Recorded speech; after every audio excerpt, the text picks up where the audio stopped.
My name is John with Onyx Imaging here in Tulsa, Oklahoma. We are the highest rated printer service center nationwide.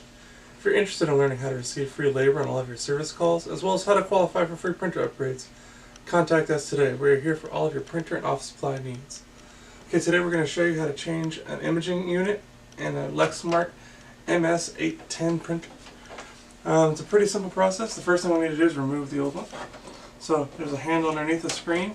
You lift that, and then this bottom part here drops down. So in this case the toner's already been removed, but we have the imaging unit.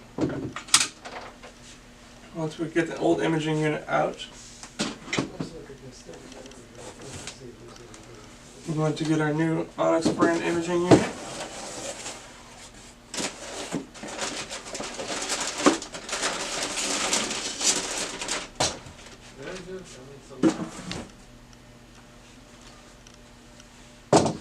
And the new one simply slides right back into place.